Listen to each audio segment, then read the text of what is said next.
सभी व्यूअर्स को राधे राधे। नीलम के चैनल में आप सभी का बहुत बहुत स्वागत है। आज हम आपको बताएंगे वट सावित्री व्रत के बारे में कि ये कब है और इसको कैसे मनाते हैं, इसकी व्रत कथा क्या है। तो सुनिए वट सावित्री पूजन के बारे में। ज्येष्ठ कृष्ण अमावस्या को ये व्रत मनाया जाता है। इस दिन सत्यवान, सावित्री तथा यमराज सहित पूजा की जाती है।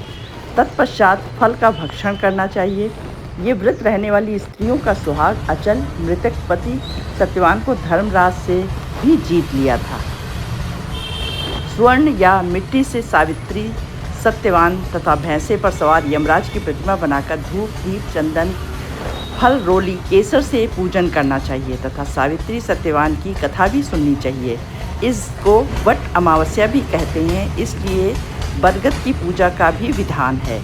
तो अगर आप घर में लगा सकते हैं तो घर में, नहीं कहीं पास पड़ोस में है तो आप बरगद की भी पूजा करें जाके। अब इसकी व्रत कथा को सुने। मध्य देश के राजा अश्वपति के यहाँ पुत्री रूप में सर्वगुण संपन्न सावित्री का जन्म हुआ। राजकन्या ने द्युमत सेन के पुत्र सत्यवान की कीर्ति सुनकर उन्हें पति रूप में वरण कर लिया। इधर ये बात सब ऋषिराज नारद को ज्ञात हुई तो वो अश्वपति से जाकर कहने लगे, आपकी कन्या ने वर खोजने में निसंदेह भारी भूल की है। सत्यवान गुणवान तथा धर्मात्मा भी है, परंतु वो अल्पायु है और 1 वर्ष के बाद उसकी मृत्यु हो जाएगी। नारद की ये बात सुनकर राजा अश्वपति का चेहरा विवर्ण हो गया। वृथा न होई देव ऋषि वाणी, ऐसी विचार करके उन्होंने अपनी पुत्री को समझाया कि ऐसे अल्पायु व्यक्ति से विवाह मत करो, लेकिन उसने नहीं सुना। इस पर सावित्री बोली, पिताजी, आर्य कन्याएं अपना पति एक बार ही वरण करती हैं। राजा एक बार आज्ञा देता है, पंडित एक बार ही प्रतिज्ञा करते हैं तथा कन्यादान भी एक ही बार किया जाता है।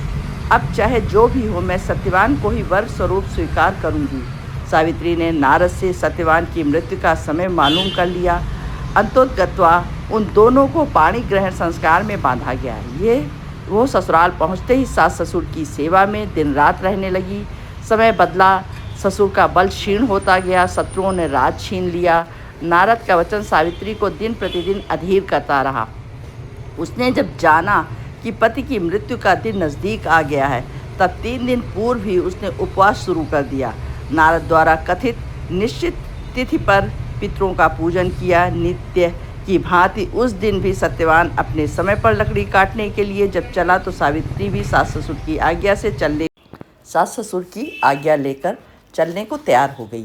सत्यवान वन में पहुंचकर लकड़ी काटने के लिए वृक्ष पर चढ़ गया। वृक्ष पर चढ़ते ही सत्यवान के सिर पर असहनीय पीड़ा होने लगी। वो व्याकुल हो गया और वृक्ष से उतरकर नीचे आ गया। सावित्री अपना भविष्य समझ गई तथा अपनी जांघ पर सत्यवान को लिटा लिया। उसी समय दक्षिण दिशा से अत्यंत प्रभावशाली महिषासुर आरूढ़ यमराज को आते देखा। धर्मराज सत्यवान के जीव को जब लेकर चल दिए तो सावित्री उनके पीछे पीछे चल दी। पहले तो यमराज ने उन्हें दैवी विधान सुनाया, परंतु उसकी निष्ठा देखकर वर मांगने को कहा।